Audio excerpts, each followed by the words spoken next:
Vamos a conectar nuestro proyecto de Spring Boot con MySQL y para que vea que la dependencia es súper sencilla, que es esta. Ahora, cuando vamos a nuestro proyecto, a las propiedades, lo único que tenemos que hacer es tener el usuario y la contraseña. También acá, ojo acá arriba, ya que tenemos que saber cuál es la IP donde estamos apuntando con su puerto y el nombre de la base de datos que estamos nosotros conectándonos.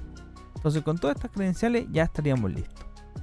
Para eso vamos a nuestro Laragon, que Laragon en realidad es un ambiente de desarrollo. Entonces vamos aquí a inicializar MySQL. Entonces aquí está MySQL con su puerto. También podemos tener Postgre, Redis, así que hay otros tipos de base de datos ahí también que podemos experimentar, pero vamos a correr con esto. Iniciamos todo y vamos a ver que MySQL ya inició súper rápido. Y podemos también ver aquí la base de datos, que esta base de datos también es con JDSQL, que es súper rápida también. Y vemos, ya estamos inicializados y ya tenemos aquí ya la base de datos. Entonces voy a crear una nueva base de datos, voy a poner aquí donde dice localhost, crear nuevo, base de datos, y esta base de datos le vamos a poner algún nombre específico. Voy a partir siempre con un db y vamos a poner que sea db demo. Así se va a llamar mi base de datos. Le voy a dar a aceptar y vemos que ya se creó la base de datos. El usuario de esta base de datos es el root, así que podemos ya directamente solamente cambiar acá db demo y ya estaríamos listos. A menos que creamos un usuario con una contraseña específica y ahí ese usuario se podría conectar de esa forma. Entonces, ¿qué tenemos acá? Este create-drop, ¿qué significa? Que cuando iniciemos la aplicación se va a crear la base de datos, pero cuando terminemos de cerrar la aplicación, las bases de datos se van a destruir. Entonces inicialicemos la base de datos. Voy a poner inicializar.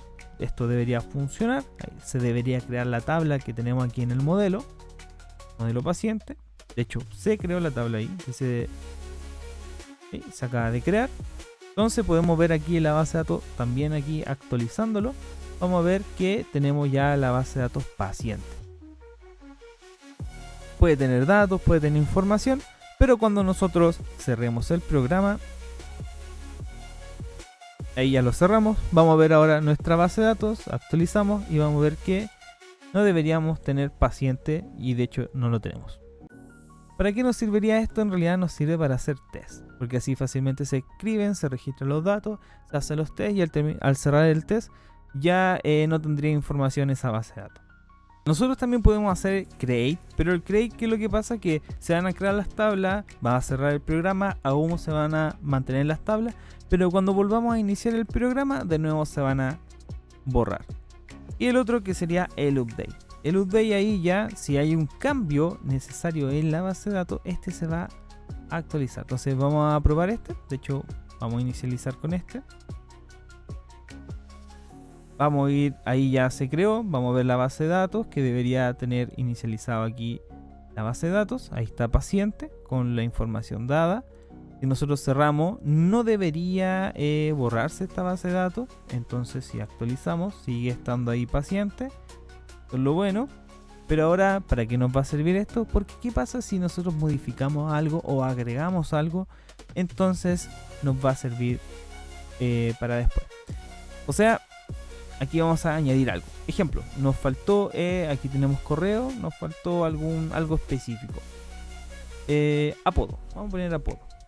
Entonces cuando corremos el programa, ese update se va a dar cuenta que existe un cambio y aquí va a ser una especie como de migración que se le llama en otro sistema. Y aquí está, va a alterar y va a añadir algo llamado apodo. Entonces si nosotros vemos ahora la base de datos, actualizamos.